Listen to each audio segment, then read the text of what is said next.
Just try start stream. So we did hit start stream.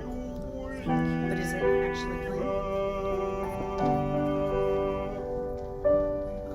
Video. Picture is black. But it should. I can't see it. Well, it should.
Elden's brother, Stephen, would like to share some memories and some words.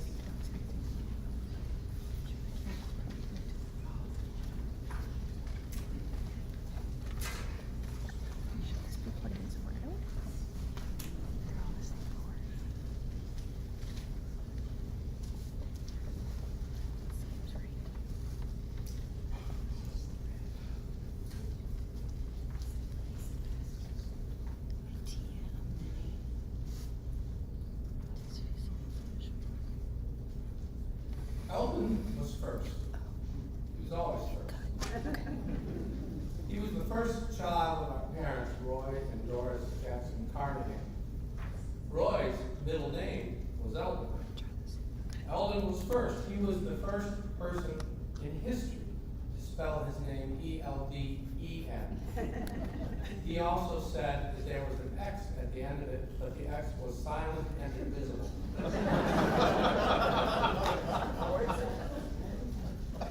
I was told that Elden was the traditional Carnahan family name, but I never met a relative nor heard of one named Elden, so Elden was first.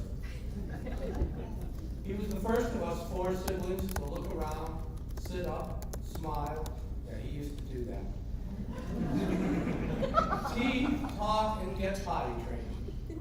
Elden had 2 delightful years as an only child and an only grandchild on both sides. And then I came along and ruined everything. Great. I think this is Sam turned out, but bet it is, yeah. But the morning after Elden passed, I woke up and realized that for the first time in my life, I didn't have a big brother.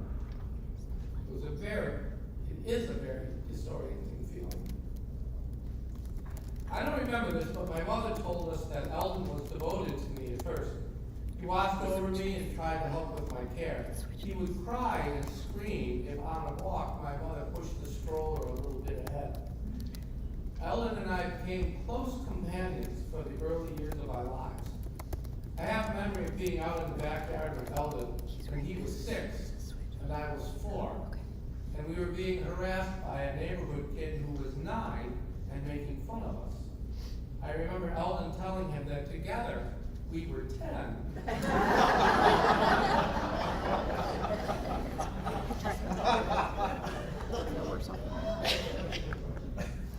He was the first to play outside, the first to climb a tree, the first to ride a bike, the first to go to school. He started kindergarten in 1957, and yes, there were schools back then. Elden was the first of us to read, to write. He taught me how to read. Wait a few seconds. The first to take music lessons, he played the trombone, and the first to speak in church. The rest of us 4 have done a lot more of that, but he was first. He was once the junior pastor of our junior church. And we 4, but especially Elden and I, were brought up in the Rochester Calvary Church of the Nazarene, where our father was the pastor. We spent a lot of time in church. A lot of time. After 4 years of hanging out with me, along came Gary when I was 4 and Elden was 6. Technically, I was the middle child, but it was Gary whose life was more about being stuck in the middle. He spent a lot of time trying to keep up with us. I seem to recall that we picked on him. Elden picked on me, but he was a lot easier on me than I was on Gary. Gary. Elden was the first to explore the neighborhood, and I soon tagged along.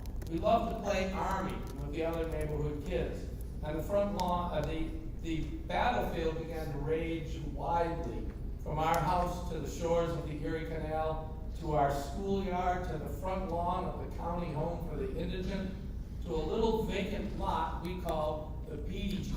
PDG. What's that stand for? You don't know, Gary? Would you like me to tell you?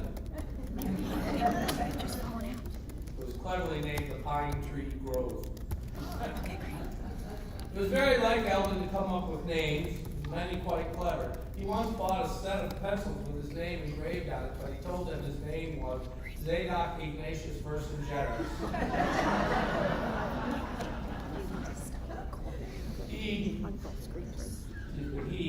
He named our rocking horse Clammy Pop to Blanky, a name he said he found behind the couch. He turned his name around backwards, added a T, and became Nathan Rackneedle. He could instantly tell anyone what their name was backwards. Did anybody do that with him? I don't know if you gave that up. When Elden was 9 and I was 7 and Gary was 3, Sherry came along. A girl, a baby girl. We had no idea what to do about that. Sherry's life was very different from us 3 boys. By virtue of being a girl and the baby, she was treated differently by the family and by the world. And she didn't get into nearly as much trouble as Gary and I. We moved to Baltimore when Elden was 14. He was happy for the move, feeling he needed a change in his life. He avoided the horror in his middle school because of this move and his high academic rating. He was the first to go to high school, the first to ride the city bus system, the first to get a driver's license, the first to get a draft card, the first to get in a car accident that was his fault. He was the first to make a lot of friends outside of the family or the church and the first to begin to break away from our parents' expectations and values. Elden got his own room when we moved to Baltimore. There was one small bedroom upstairs and he got it. No one disputed that he was entitled to it. By this time, he was showing a strong preference for his own company. He and I began to spend less and less time together, though we were both navigating the mean streets of Baltimore and the hallways of our high school. But Elden went first, of course, and the rest of us followed. He was often in his own room. He had a large window that had 12 panels on it, and every day he looked up the name of some famous person born that day and put their name in large paper letters on those windows. He tried to teach himself Russian. He read a lot.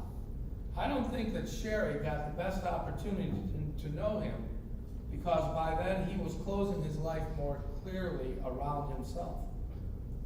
He was the first to go to college. He went off to Eastern Nazarene College in Quincy, Massachusetts, our parents' alma mater. 2 years later, I joined him. I went there in part because he was there, and I knew he would ease my way.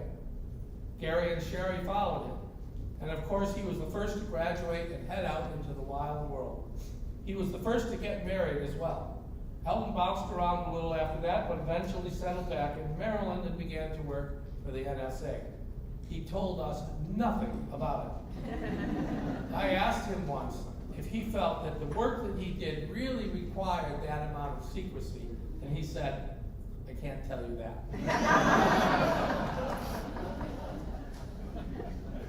Elden was the first to get married. He and Mary Taylor were married in 1974, and so I, of course, followed him and married a woman with the same last name, Judith Taylor. The 4 of us became good friends, and when we lived close to each other, we did lots together. We took a vacation once to Rockport, Massachusetts, where Elden was gingerly picking his way along the shoreline. I snuck up behind him and tackled him, and we both went under the water, and he came up and made a reference to my parental lineage that I'd never heard him use before.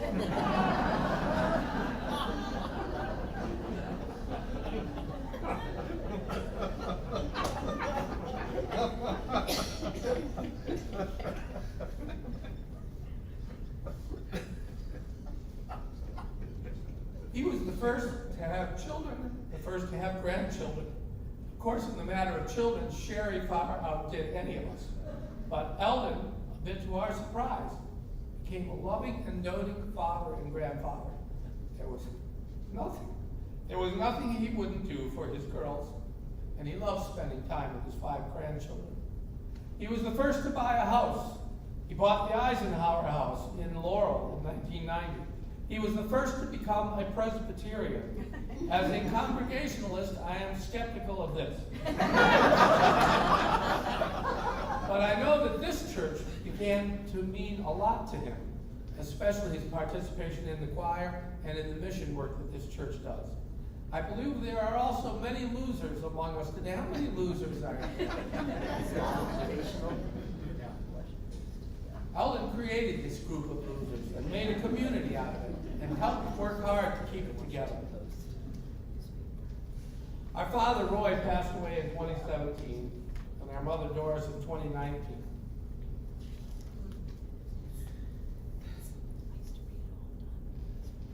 The morning after Doris' funeral, Elden, Gary, Sherry, and I went out for breakfast. We realized that none of us could ever remember having been out together, all four of us, and just the four of us. Now we know that to be the only time. We have lost our leader. For the three of us who remain, there is an empty space. But we know who we are, because Elden went first.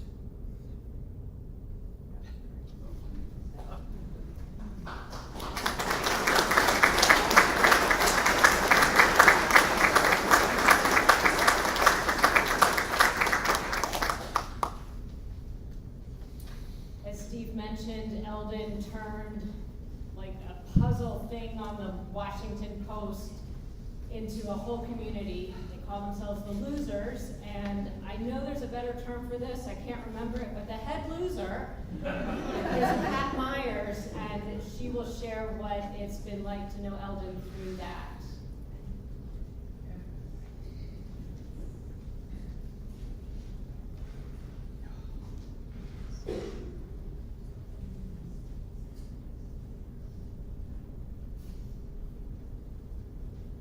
Good afternoon.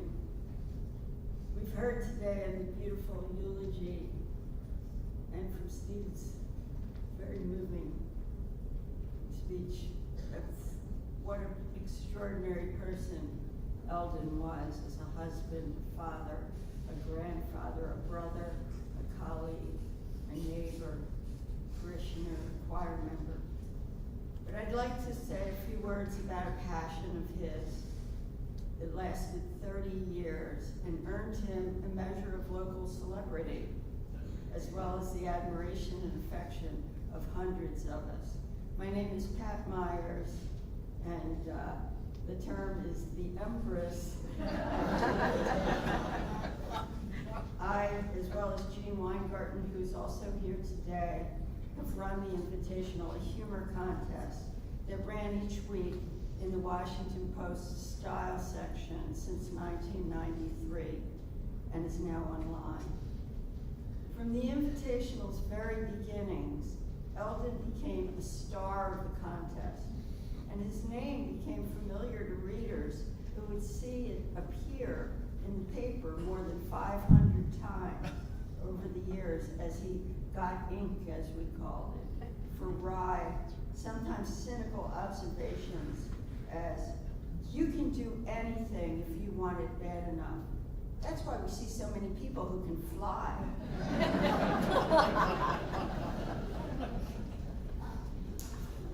Or for a contest to ruin a famous quote by adding to it, Jesus wept buckets. Far beyond Elden's skill as an invitational contestant, his greatest contribution was as the founder and shepherd of what we now call a social network, where regular contestants and fans of the Invitational self-effacingly call the Loser community. In the very first few months of the Invitational, Elden took it upon himself to pull out the local phone book. Remember, this was 1993, before we had an internet, and look up some of the other people who'd gotten ink in the contest the same week he did, and invite them to breakfast. This get-together spawned a tradition of monthly loser brunches, coordinated by Elden almost to the end. In a couple of weeks, we'll have brunch number 248, as well as out-of-town vacations, winter parties, and a yearly awards banquet, not to mention a Facebook group with more than 2,000 members. Many of them are here with us today.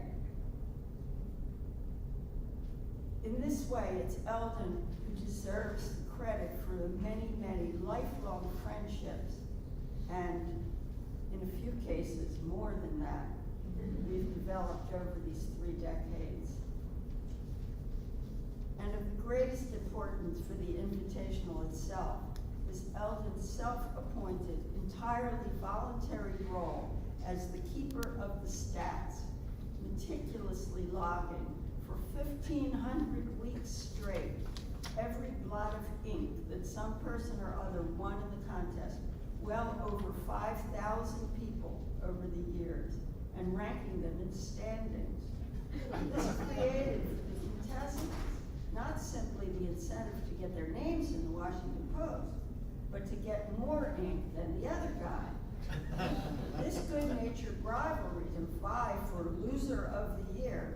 Yep, Elden made a trophy for that.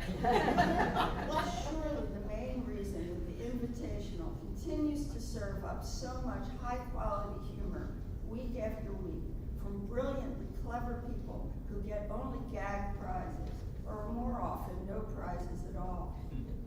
All of Elden's record-keeping and organizing took up, as you can imagine, enormous time and even space. A whole room full of loose leaf binders of clippings, his daughter April tells us. When Elden knew last year that he couldn't keep it up, a whole committee of losers stepped up to take over the many tasks that Elden had assumed for himself. He knew at the end that his project would carry on. April also told us that, apart from his family, keeping watch over the Invitational and the loser community was Elden's deepest passion. And we're grateful that we've had the opportunity to thank him over the last year for all he's done for us. The loser community will certainly never be the same. We'll meet buckets. Elden will always be with us. Thank you.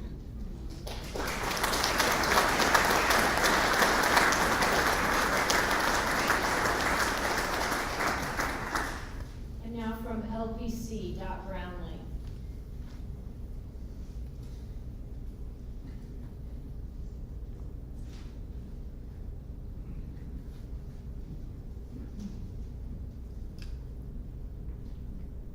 So I've known Elden for many, many years here at LPC. We've been members here for over 40 years.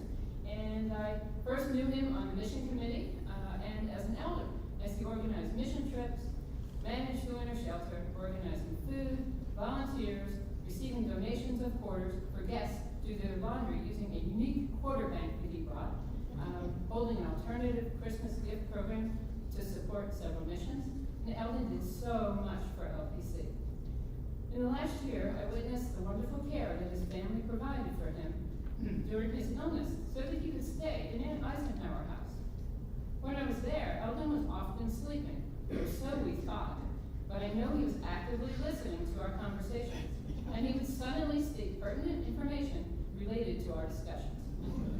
When asked if he wanted to have a cookie, his response was always, "I want 2." Mary and the family had to face so many hurdles with insurance, home care, and hospice. Their persistence with all of these agencies ensured that Elden was able to receive exactly the care he needed. After many months of requests to multiple agencies for assistance, Mary was able to obtain a great recliner that enabled Elden to be comfortable, and the recliner assisted with positioning him. He received a hospital bed to improve rest and make it easier to provide the care he needed. Nursing aides were provided to help with his care. After the family's many concerns about having a safe way to have Elden go from his chair to the bed, hospice provided a lift, but no instructions or demonstration of its use. So one Sunday, everyone gathered to learn how to use the lift.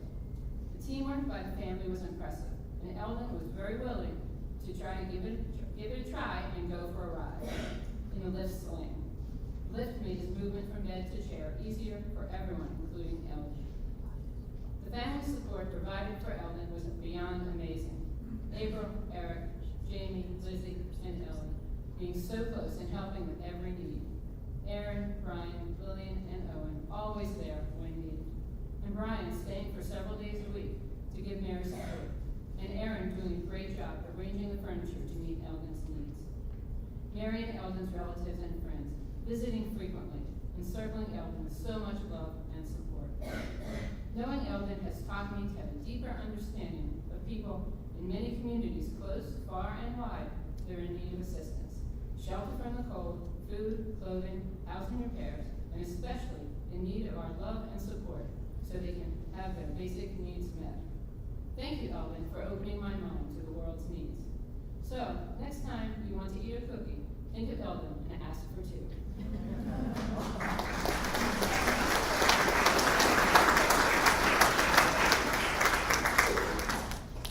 And Eldon's oldest grandson, Jamie.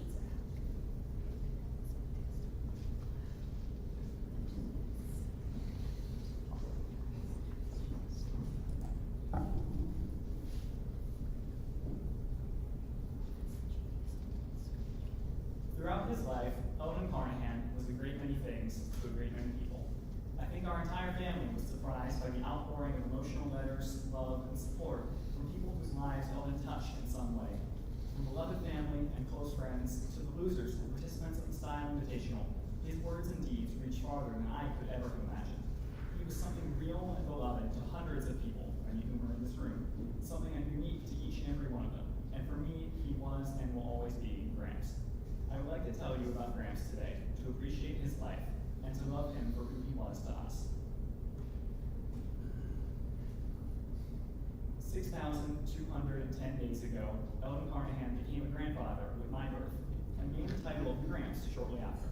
That might seem an odd unit of measurement, but there was never a single day out of those 6,210 that I did not feel loved by him.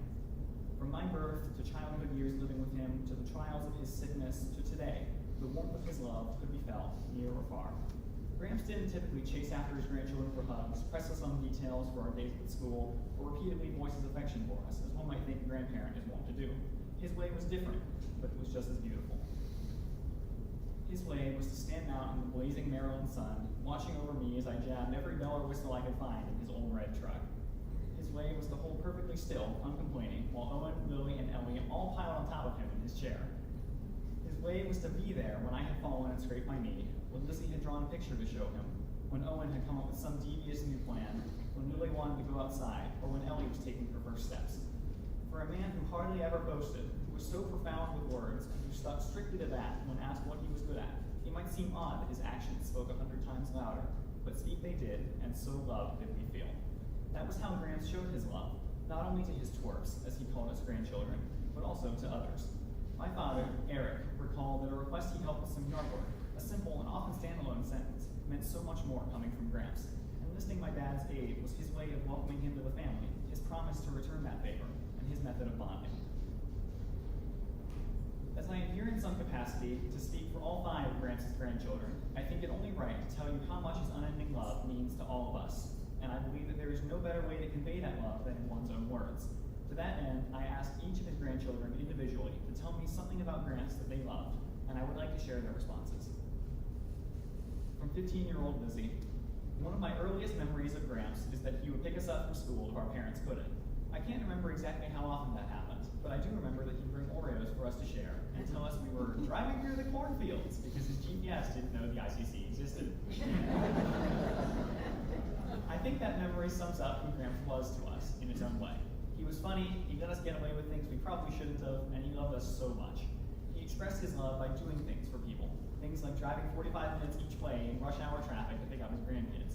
He was always there for us, a presence ready to catch you and call you a twerp if you fell. He loved us, and I love him. I miss him a lot. This isn't in my script, but Lizzie wanted to add this, so I think I'll add it here. She also recalled writing some tall tales when she was younger that involved certain family members meeting ridiculous ends. Lizzie was a little morbid, but she recalls being bribed by him with a bit of candy to not write him in that way. So.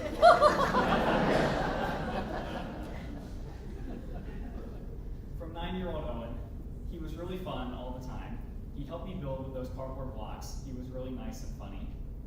From 7-year-old Lily, when I was little, when he'd drive me off, he would say, "Burrito!" and pretend to eat me. I also liked it when we all sat on Gramps. I thought he was a chair. And from 6-year-old Ellie, I liked it when he played with the bubbles with me. I liked it when all 3 of us were on top of Gramps, Owen, Lily, and me. I saw the memory on the wall of Gramps racing Owen up a mountain. I liked that memory. As for myself, the 17 years for which Gramps has affected my life have given me plenty of options, so I'll go with a broad answer from my childhood, the board games we played together. From Life to Scrabble to even Risk, Gramps sat patiently with me and explained the rules until we could have a real, enjoyable game together.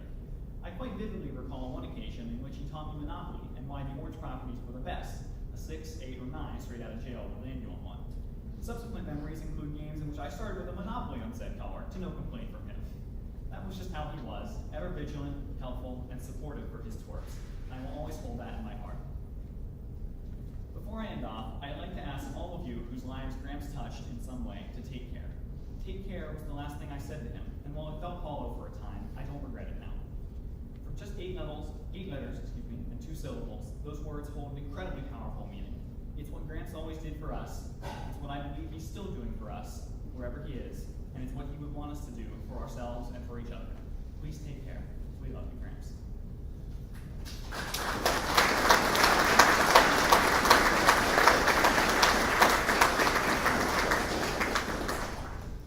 And his daughter, April.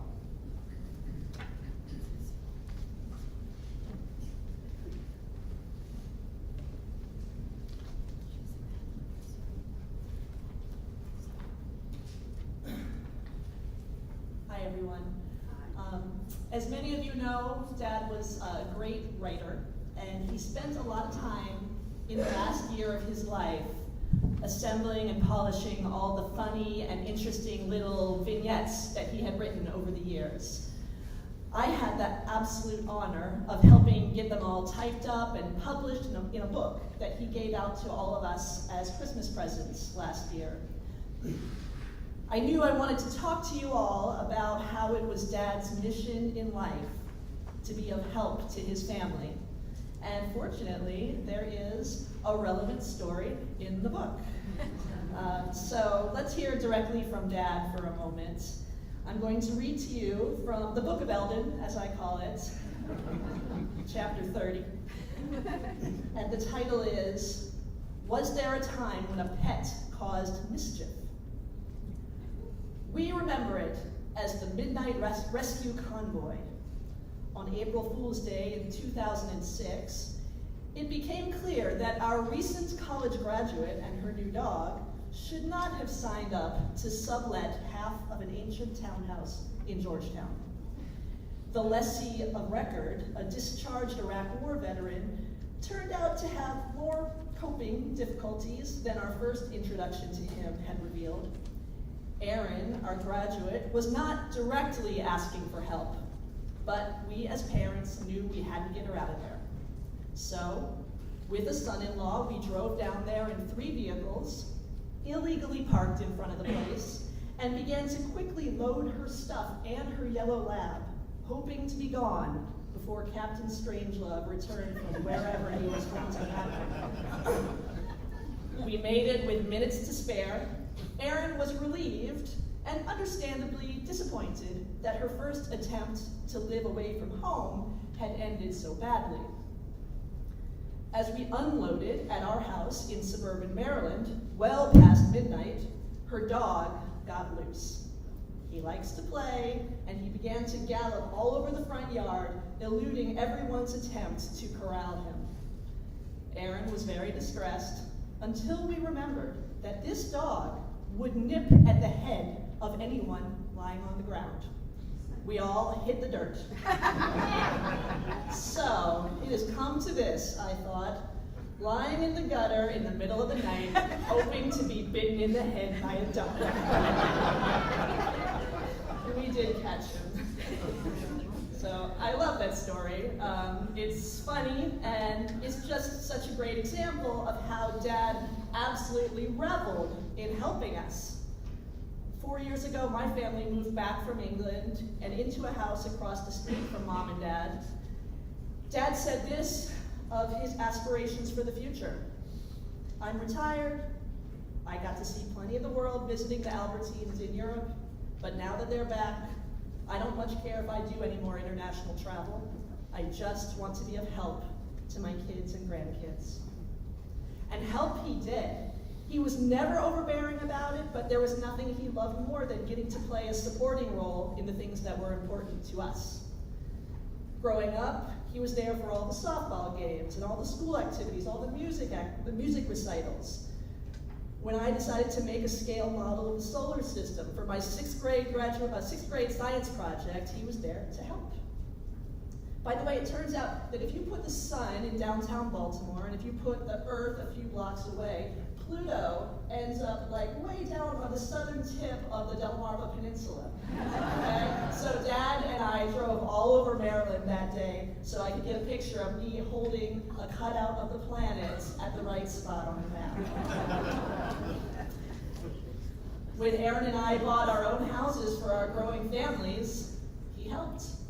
He would arrive bright and early, day after day, with his tools and his painting supplies, and he worked harder and longer than we did. Certainly harder than any 50, 60, or 70-something Gramps would ever be expected to. When we needed help with our kids, he was there to rise early with them, feed them their Lucky Charms, and with frankly impressive patience, allow them to climb all over him and turn on their ridiculous TV shows and generally ransack his house. Toddler Jamie loved how Gramps would sit with him in his parked pickup truck and let him fiddle with all the buttons and knobs on the dash. Little Owen would launch himself, knees first, onto Gramps as he sat in his easy chair, a story Dad would eagerly retell to anyone who would listen. When we traveled, he helped, walking in the back of the group at all times to make sure no harm came to any of us. As a teenager, I found this super annoying. But eventually I understood that it was just one of the many ways he showed us he loved us, letting us walk in front, letting us choose the agenda, letting us choose the direction, staying a step behind, and keeping an eye on the situation in case there was an opportunity to help. He loved to help by driving us places. In fact, I'm betting that there are a fair number of people here in this room who have at some point been driven somewhere by Elden Carnahan. Maybe you rode with Dad down to the Gulf Coast to take part in one of the hurricane relief trips he helped organize. Maybe he picked you up to help you get somewhere you needed to go, like he did daily for years for a coworker who had anxiety about driving. Maybe he wanted to make sure you were included in one of the Style Invitational events, and he went out of his way to pick you up. I see hands going up. Dad drove us to school events in Glenarden and Greenbelt, and to college at Georgetown and Virginia Tech, and on dozens and dozens of trips down south. I've done the math on this, and I estimate that he drove at least 50,000 miles over the years to spend time with my mother's family in southeast Georgia, which is, frankly, a pretty impressive feat for a Yankee from Rochester. I'll finish with one last memory of Dad helping me by driving. One time, my high school softball practice was moved at the last minute to a different location off campus, and in those pre-cell phone days, I had no way of letting him know when or where to come get me. After practice, I somehow made my way back to Roosevelt and just calmly waited for him out front, hours after the usual pickup time. In fact, I remember I stood there casually flirting with Aaron Rosenbaum, cute boy a couple of years older than me, who was also waiting for a ride home. And Dad eventually arrived. I hopped in the car, and he told me on the ride home how surprised and touched he was that I appeared totally unconcerned about him finding me. He shouldn't have been surprised about the unshakable security I felt, knowing that he would always show up. I knew he would be there. He always showed up, and he always helped. Thank you.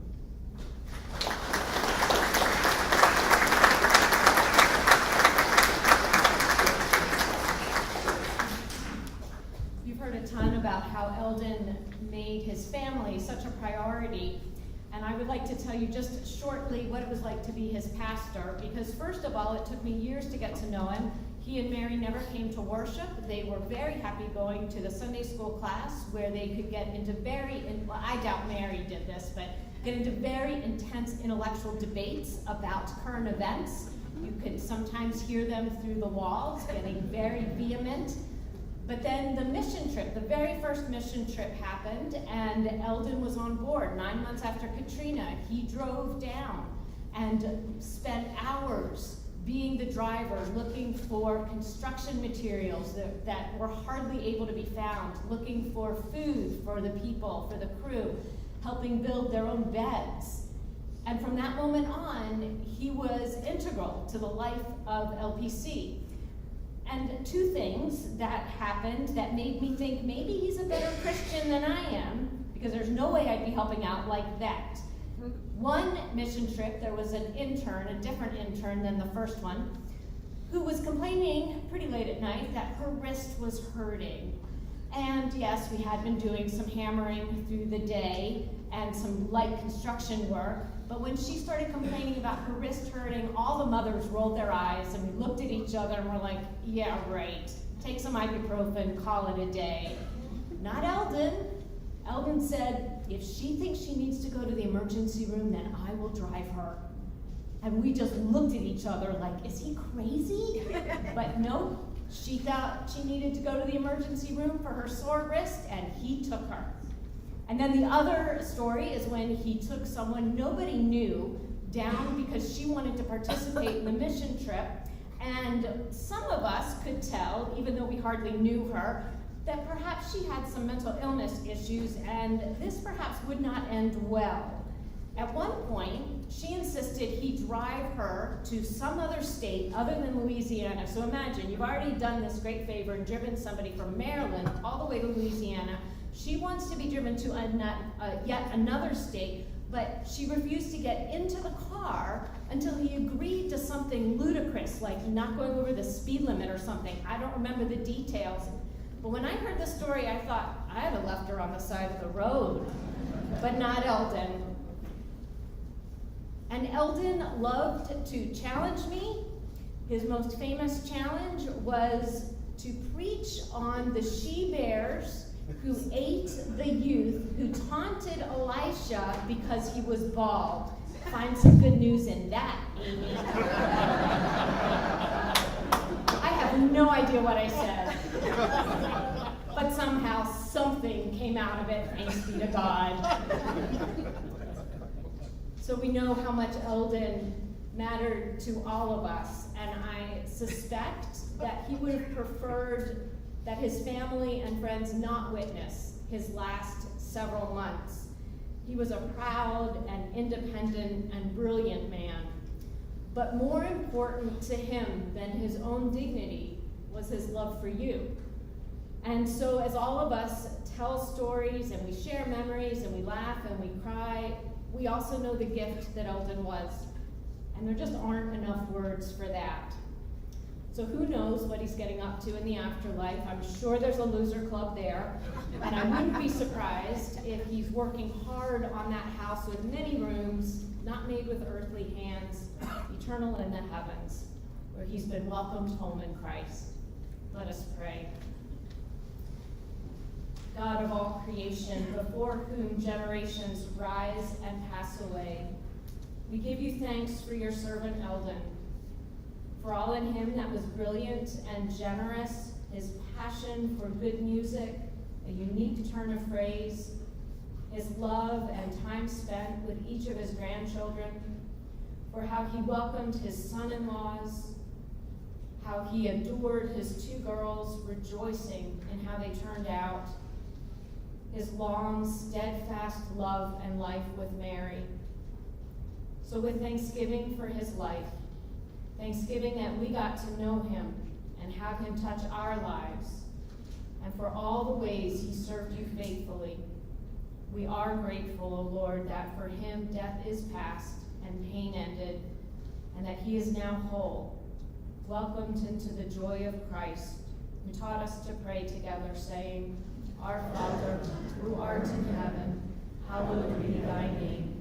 Thy kingdom come, thy will be done, on earth as it is in heaven. Give us this day our daily bread, and forgive us our debts, as we forgive our debtors. And lead us not into temptation, but deliver us from evil. For thine is the kingdom, and the power, and the glory forever. Amen. O Lord, you only are immortal, the creator and maker of all. We are mortal. You formed us of the earth, and we return to the earth. Yet we are always claimed by you. Give rest, O Christ, to your beloved Son Elden with all your saints, where there is neither pain nor sorrow nor sighing, but life everlasting. For into your hands, O merciful Savior, we commend your servant Elden. Receive him into the blessed rest of your everlasting joy and peace, and into the glorious company of saints in your light. Amen. And now let us sing Elden's other favorite hymn, Great is Thy Faithfulness.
that you may trust the power of grace to heal the past, give strength for the present, and hope for the future, until the day you too are called home by your Maker.